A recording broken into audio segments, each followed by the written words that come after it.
Hello, ladies and gents. We have a very special guest today. This is going to be a very special Wednesday. This is about your money, and especially for those of you business people who have been struggling and striving, and you finally make it and you get that big money. What do you do, and how do you make sure you don't lose it?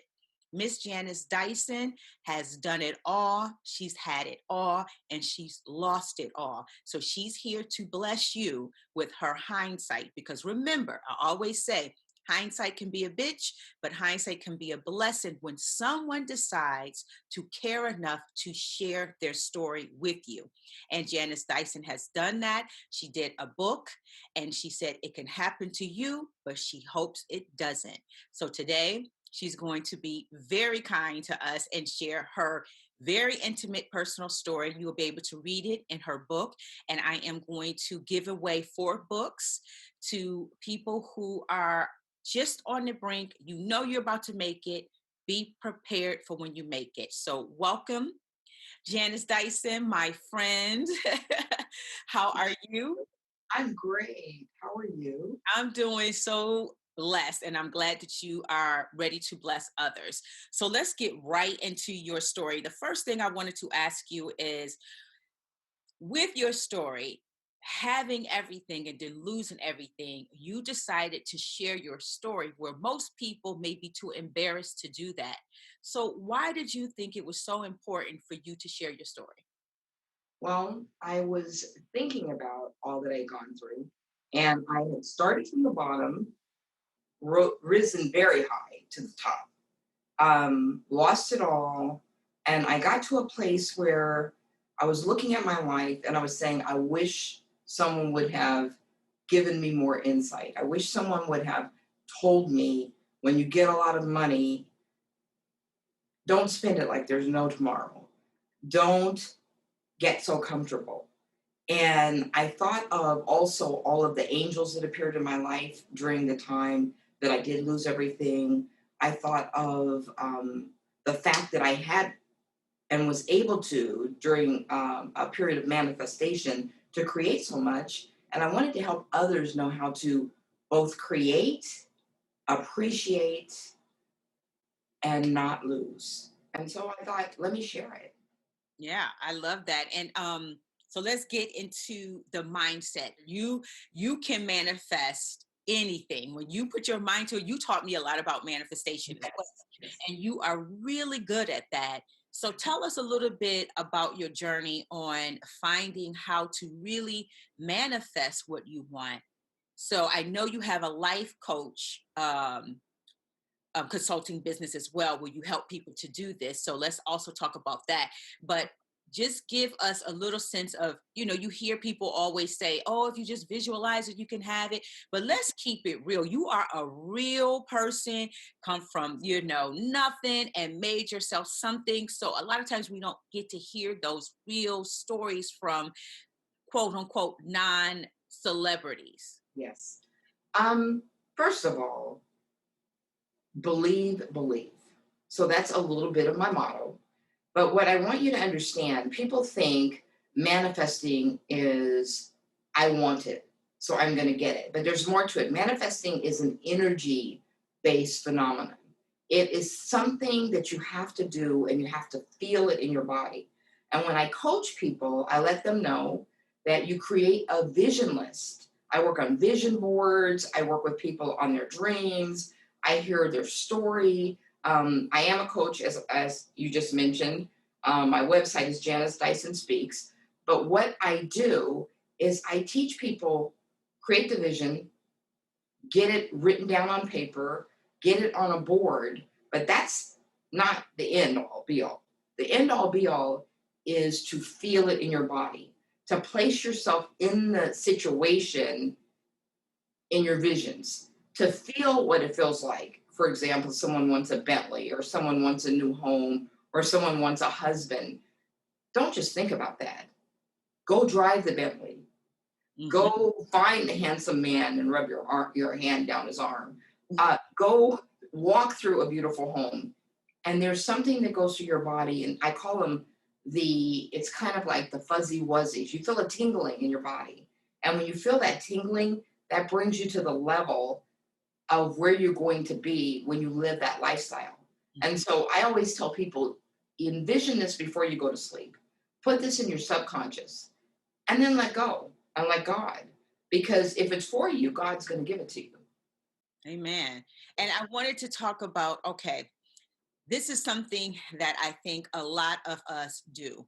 We fantasize about being rich and what it means to be rich. And we kind of use celebrity benchmarks, and we kind of, try to follow their blueprint, if you will. Right. And so when you do finally make the money, you go out and you follow this checklist that you think you're supposed to do. Like, I'm supposed to have this house. I'm supposed to have this car.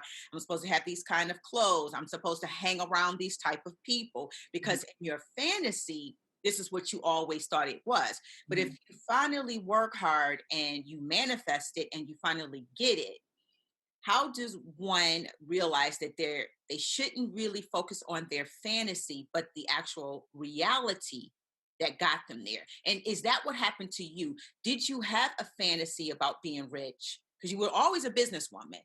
Mhm. And then you got so rich that you lived among the celebrities. Like, tell us some of your neighbors. So as you tell us your story, that's the question I wanted to know. Did you have a fantasy in your head? And when you finally got the millions, were you trying to live the fantasy instead of actually living the successful businesswoman that was Janice Dyson? Yeah. That is Janice Dyson. I feel what I did was I looked at the blueprints and I bought the $7 million house behind the gates of Bel Air. I lived where Kim and Kanye moved in as neighbors toward the end of living in the neighborhood where I would say Master P, Babyface, certain celebrities, Avril Lavigne lived in my neighborhood. And I thought I had arrived. And for me, arrived included having the $180,000 car, the mansion, 10,000 square feet, elevators galore.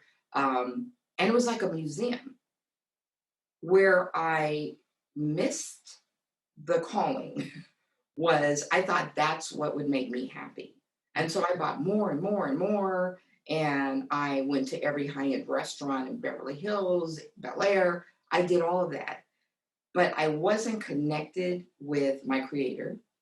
I wasn't connected with peace of mind. I was connected more with material things. Don't get me wrong, I still love material things, but I wasn't connected with what really makes you happy. And what really makes you happy is your connection with the spiritual world, your connection with yourself, loving people. I lived in this huge mansion, and it was more like a museum than a home.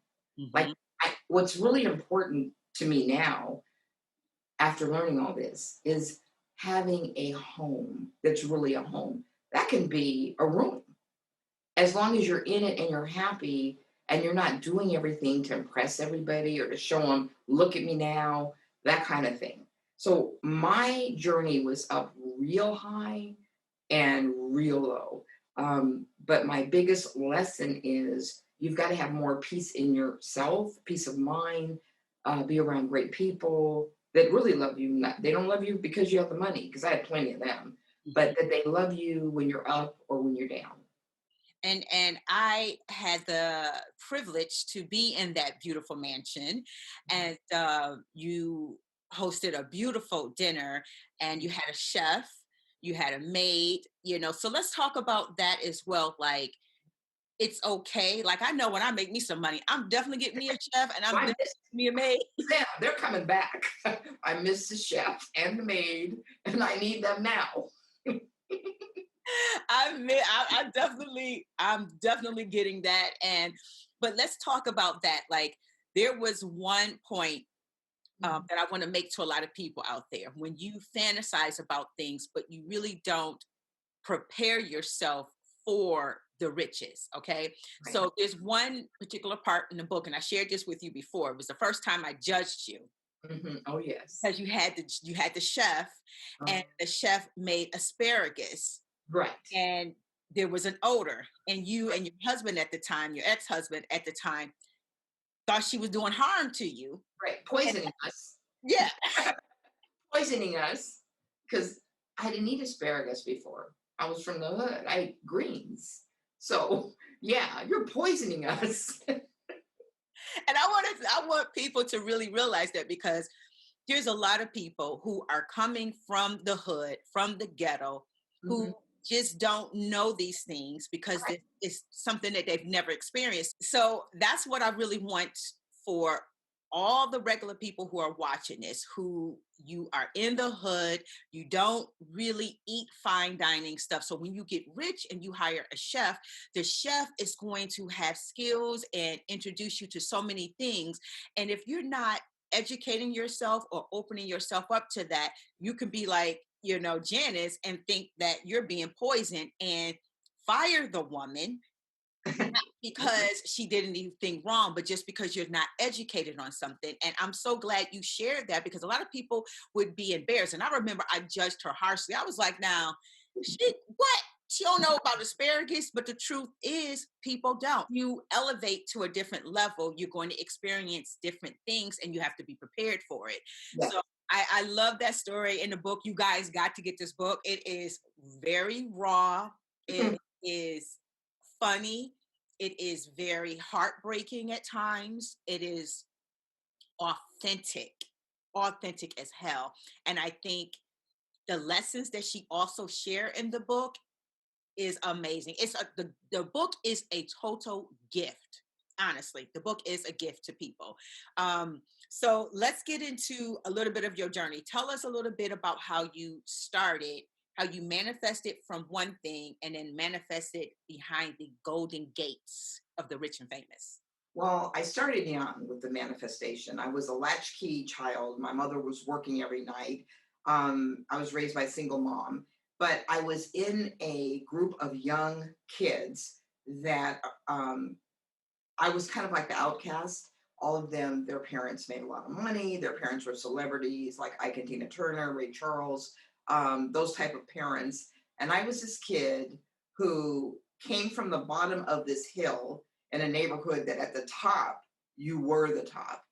And I used to dream about having their life. While my mom was away at work, I would sit down and envision and draw pictures and figure out what my life was going to be like one day when I ended up like them and their parents. And so as time went on, that became a part of my dream and my vision inside of me. And I could feel the little butterflies, the fuzzy wuzzies, and I would think about it often. As I got older, I decided that no was not an option.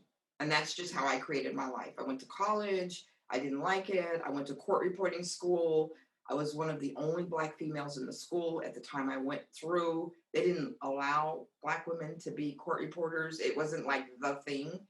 And I went to the school. It took me forever to pass the court reporting test. When I say forever, I never did. And I had all of the people who were around me kind of egging me on, kind of teasing me. You'll never be one. You'll never make it. You'll never make it. So I went back to my envisioning skills and I said, what do you really want in your life? And what I really wanted was to make a lot of money from court reporting. I didn't have to be the court reporter. I wanted to make a lot of money. So what ended up happening was I envisioned my end goal, which was to live in a beautiful mansion, which was to travel around the world, to do those type of things. And I put that in my body, got the energy going. And what I manifested, instead of being a court reporter who worked for someone, I manifested being the owner of a court reporting agency.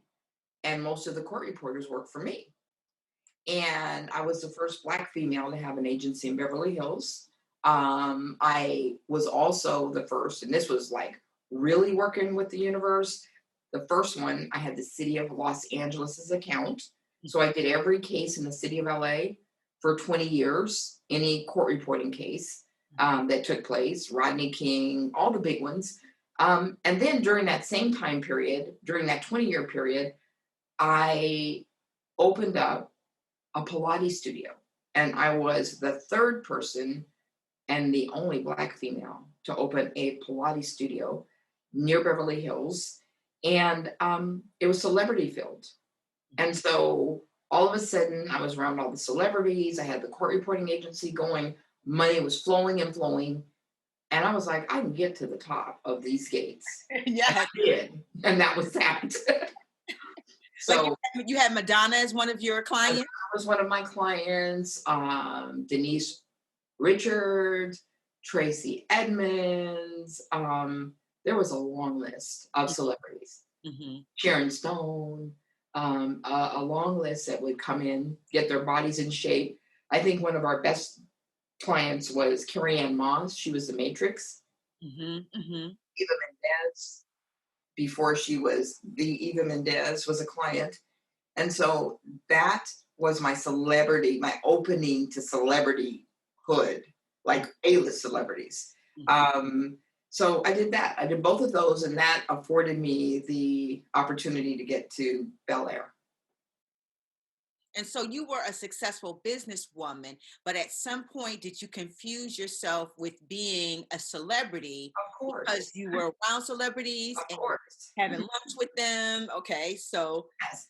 In fact, we used to make a joke about my trainers because they trained the celebrities, and we would say, "Don't get it twisted. You're training them. You're not them." And it was the same for me. Um, I was around celebrities in many ways because after I owned my studio, I also ended up having a son, and my son went to like the top school in Los Angeles, and there were nothing but celebrities. Celebrities were poor at the school, though. There were billionaires. His classroom had about 8 billionaires just in his classroom alone. And the celebrities, they were like on the lower end. They were worth 500 million, where the billionaires were worth billions. And so I think part of the demise of my marriage and my husband and myself was we were very involved in these undertakings, and we got carried away. We started thinking that we were also Denzel Washington and Pauletta. We got carried away. We were around them, and then we thought we were them, but we weren't. Our climb was a hood climb, and from a hood climb, we kind of overdid it. Like we went beyond our means. We didn't build the strong enough foundation to hold on. And when we lost it all, it was because of the recession. The recession was in 2008, 2009, and my city account started not being able to hold on to paying the court reporters. And mhm. once that was gone, I didn't set a strong enough foundation, enough savings, enough to hold on through that recession. So looking back now, what would you have done differently to set yourself up for recession? Because I think that's very telling to where we're kind of going now, with everything that's going on with the economy, the COVID-19, you know, people are losing their jobs, people are losing their businesses. They probably wasn't properly set up. What advice would you give them looking back now, your hindsight? When you had these two successful businesses, you just assumed everything was just going to stay the way it was. What Right. would you have done differently? And what would you advise someone to do now? Okay, the first thing I would advise everybody, men and women, is in life, nothing lasts forever. Mhm. Um, there's a song that's called Everything Must Change. I used to get mad at the person who sang it because I didn't want things to change. But everything changes for everybody. For example, with COVID, this was unexpected. No one was prepared for this. And that's what I would say to people: have enough stashed away for a long rainy day, not just one day, but a possible 6 month flood like what we're experiencing now. You don't know what's going to happen in life. So you need to have security. You need to have enough money stashed away.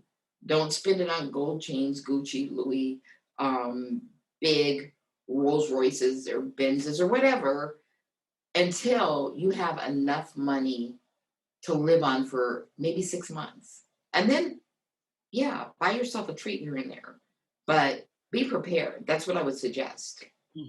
Yeah. Um, a lot of people don't know how to save. And I think when they do get the money and they get it so fast, they just assume that it's just going to be everlasting. I And knew it was. so many people. And I know one of the things you wanted to share too is how you can also lose your money on helping others Yes. and having surrounding yourself with certain people. So let's talk about who you should surround yourself with and who you should avoid. And what did you learn about helping so many people and giving them cash? Right. Okay. So yes, I'd like to share that because at the time when I was living the life, um, I was very giving. And I took people out to fancy restaurants weekly, 2 or 3 times a week. Someone was sitting with me, kind of like I was buying a little bit of friendship. But I also looked at it like these people are never going to get to do this lifestyle. So come on, I got you. I bought condos for people. I helped a couple people. I helped artists and helped pay their rent, their cars. I helped friends. I helped people that I dated. I helped the world to the tune of about $869,000 one day. I added it up and I had to do a ritual. And I did a ritual with a list of people that I helped. And then I wanted to just give that to the universe because I needed to stop carrying that burden. So I burnt it and threw it in my fireplace just to get that off of me. But since you're asking, I'll tell you that's about how much I spend with Mm. cars, colleges. I paid people's college tuition. I did a lot of things like that. Do I regret it? Not necessarily so. In the beginning, I did, but now I don't as much because for all the people that I helped, I've had so many angels come my way that I didn't expect, just strangers. That's one of the things I found out. The people who helped me the most were strangers and people that weren't as close to me. The closest friends, they fell off. Mm-hmm. Mm-hmm. Not you, but the closest friends, they fell off. Mm-hmm. The people who were around for the money, who love hanging with me because they could go to 208 Rodeo, they fell off. And you also said, I remember you shared this with me. You also shared that a lot of them fell off because they were afraid that Oh, what happened to you was going to happen to them. yeah. So they didn't want to mess up. I guess you were saying, you always say the vibration. Right. That happened also. I talk about it in my book, and I say that people treated me like I had a type of leprosy, like they didn't want to get that on them. So they would still be a friend, but from a distance. Mhm. Like I just don't want me getting near that because that may happen to me. And I mean, it may be true that you don't want to be in a lower vibration of people, but you also don't want to get rid of your good friends Mhm. because of that. You want to embrace people. I think if anyone ever came to me, now that my position is changing and getting better, I would embrace them. I would just be more careful as to how I spent money on them. And would you say when you get to that level, because this is something that a lot of people deal with, whether they hit the lotto Mhm. or an investor finally comes through or whatever their project or whatever their business is finally gets that big hit and they get that big load of money. Mhm. Here comes the family members, here comes the friends, here comes your kids, here come everybody wanting a piece. Mhm. So maybe learning from like MC Hammer and yourself, and maybe instead of giving them things, maybe you invest in them and become partners or silent partners. So it's more of an investment and not a handout. That's how I would do it. You just answered my question. Mhm. In the future, it will be an investment. It will not be a gift. It will be a way to make us all have a win-win. And then I get more say so and more oversight also into what you're doing with the money. Right. When you finally got your money, did you have an accountant? Did you have a lawyer? Did you have all of those type of um, business things set up so that you knew what you were doing? How were you managing your money? Were you just leaving everything up to you, or did you have a managing team? Actually, that was one of my big mistakes.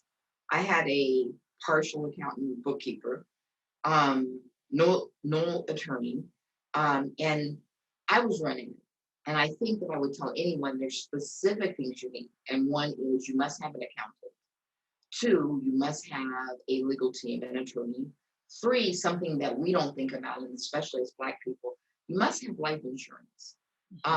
In case something does happen to you, if you have children, or in case something happens to your spouse, that you have something to fall back on. Because during my rise and while I was up there, what I learned is a lot of people ended up becoming stable and becoming wealthy because their families left them something. And it was usually some type of life insurance. You also have to have, like, wills and documents. We tend to go into probate and drag our families on, but those are really important things. So definitely accountant, definitely an attorney, definitely insurances, and definitely a financial advisor. Mm-hmm. I advise myself financially that I should go buy this, but you need a you need a person who can advise you, who knows what they're doing, and will say, okay, you've eaten out enough for the month. If you spend 20,000 on taking people out, get out of here. Yeah, exactly. Exactly. Because it's the fantasy versus Right. the reality. You got to get it set up. Now, Right. what would you say to women when it comes to romance and dating? Because when a woman becomes successful and she has all this money, she can be very giving and want to give out gifts. What piece of advice would you say for romance and or husband? Because let's talk a little bit about that, where your husband kind of lost his way because he was making so much money. He quit his job. Right. So let's talk about that. Well, with my husband, he felt like we were now philanthropists.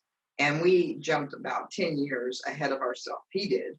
And it was 10 years ahead of ourselves. We're now rich. We're now famous. We were none of that, but we were climbing to that. And had we been more sensible, we might have been able to hold on. So, what I would say for women, if you're dating, first of all, make sure whoever you're dating, they don't know your whole story. And I say that because when I did finally start dating after my marriage, I wouldn't give my full name. I would give my married name. And I did that because I met men who Googled me, and they would Google and it would say Janice Dison and the price of my house and this and that. And the next thing you know, they loved me. So I would be very careful telling my entire story to someone unless I'm really in a relationship. And if I am, let them carry their own weight. Let them carry their weight. I'm not saying that you can't do something or take them out sometimes, or you occasionally do a trip instead of them doing it, but don't take care of a man. That's the first thing, because that's what you are, his caregiver. You're not his woman. Second of all, if you're married and you guys built it together, then you need to stay on top of each other. You need to, like, really listen to each other, and you need to make sure that you're staying stable. I mean, my ex and I, we're friends to this day, but we just lost our minds. We got carried away. I love it. I love how you said we just lost our minds. We got carried away. It was fun though. It was fun, but not all of it was. Mm-hmm. Okay, so is there any life lessons that you would want to share here now? And like I said to everyone, I am going to give away 4 books. One person, whoever leaves in the comment, the first person who leaves that they want and need the book in the comment section will get your book. You want to show them your book? This is my book. You can buy it on Amazon, or you can get it at Barnes and Noble. It is called "It Could Happen to You, but Let's Hope Not." The cover is my grand staircase, and that's me going up the grand staircase, and that's me leaving the grand staircase. So I think that what's important about my book is there are many lessons learned. Yeah. And let's talk about that really quickly. Okay, so what happens? You go up and you make all this money, and then you fall down to the lowest of the lows, where you have to beg people for money. You have to borrow money. Mhm. And then how did you get back? Because now you're back on your track. You got a skincare line called Riches, and you're about to be back again. We don't want to tell all your business just in case some men's trying to To find me. but tell them again about how you were able to do that and what it felt like. Okay. So to lose so much, you don't wish that on your worst enemy. So let's just share a little bit about that too. Um, when you lose, like I lost, and I lost in a series of things. I lost like my marriage, my home, I lost my mother, I lost my business. I lost everything at the same time. Um, and so what happens is it's kind of like you're taking off all of your clothes and you're naked to the world because you don't have anything left. And I had to have faith. I had to go deep within, not just the manifesting part of me, but really have a talk with God, have a talk with myself and say, hope, HOPE, hold on, pain ends. But I thought that it was going to happen quickly because I was so used to everything working out for me. So I figured I'd be back up in about a year. I'm on year 10 of recovering from everything, and I just hit the lottery again. So you have to be strong. And what you have to know is at any time, your life could get better. And what I was told is in life, there's what's called a pendulum swing. And so I had 25 years of this pendulum swinging to wealth, to riches, not wealth, but to having a great life, traveling the world, having riches. And I had 10 years of the pendulum swinging to all the way to the food stamp line, getting EBT. Um, but now it's swinging back in my favor. So what I would say to people is never give up, always have hope. And you can, once you've done it, you can do it again. If you've never done it, you can do it. So all you have to do is get that energy back in your body. I finally got it. And yes, I have Riches Skincare, and I manufacture wellness products and create skincare. And I have huge things going on now. And I'm a coach. I have a truly driven lifestyle brand. So I'm a coach that I help other people create their vision. And I have successful clients. I'm just so happy to be able to share this with, my audience Thank you. that, it's authentic and it's real. And a lot of people with social media, they're becoming rich fast. And I like that you said rich and wealthy. So when you think of rich, you are in the millions. But when you think of wealth, you're thinking of billions. Right. And I didn't know anything about wealth, but Mhm. I ended up being around a lot of people that were wealthy. 1 billion, 16 billion, 5 billion. So then I was like, this little money I have isn't anything. But to me, it was a lot because I came from the hood where $100 was a lot. Mhm. So then if I got a million or a couple million, that was a lot of money. Yeah. But there is a difference in rich and wealthy. And I think there's one particular billionaire, and she was actually a friend of mine. And what I noticed about her, which everyone needs to understand, she was so plain Jane. Hmm. She didn't have Louis Gucci. She did have Bentleys and all, but no one knew about them. She drove a regular little car, looked like a regular lady, but was worth 5.7 billion. Yeah. You didn't have to, when you really have money, you don't have to be out there showing off. You're just comfortable in your skin. And that's who she was. Yeah. And that was one of my favorite chapters. Is that the Don't Judge My Car, Follow So Me I Home? had a chapter. This is a different woman, but I had a chapter and it was like, don't look at what I drive, follow me home. And if you want to learn anything, that's the chapter you want to read. Hmm. Because That we're chapter. out here in this world so judgmental Hmm. and judging people. And I had a huge wake up call judging a lady who drove a Windstar van. So that's something you'll want to read in this book. Yeah, that was a good, that chapter. Woo, it woke up my face. And I would say to a lot of people, I know it's easier for us to tell you this, but when you get it, it's going to be harder for you to actually practice it Yeah. because too often when you don't have, you you think the material stuff make you. So Right. because you could never afford a Gucci, now you want the Gucci, or because you could never afford the Bentley, now you want the Bentley. But you got to really understand that if you don't invest your money, you can lose all of that. Yes. Um, And I like what you said. If you want to feel that, just go to a Bentley dealership and test drive it. Get that feeling, you Mhm. know. But then also while you're there, look at the people who could really afford it and look how they dress. Look Yeah, how they act. You know, yeah, it's a completely sense, different. it's a Mhm. sense of security. And I think a lot of times we're too insecure with too much money. And that's why we flash everything. We got to have on 50,000 pieces Yes, to yes. tell everybody, I got it, I got it, I got it. You But you see was, me, this is who I am. Yeah. yeah. And then you'll see a billionaire and they don't, you wouldn't even be able to You see. wouldn't know. You would never know, and I have that story in the book too. Yeah. How many people, with my billionaire friend, didn't give her the time of day until they found out she was a billionaire. Then they changed their tune. That's a Then good all of a chapter. sudden, she was the head sheriff in town. Yes. Mhm. I love that. That was one of my favorite chapters. Mhm. I am going to be so happy and proud to share this book with you guys. If you really want to know more about her story, please, I'm telling you, go to Amazon. I'm going to have all the links to her skincare, to where you can buy her book, to where if you want to get private coaching, if you want to learn more about Janice Dyson, I call her JD.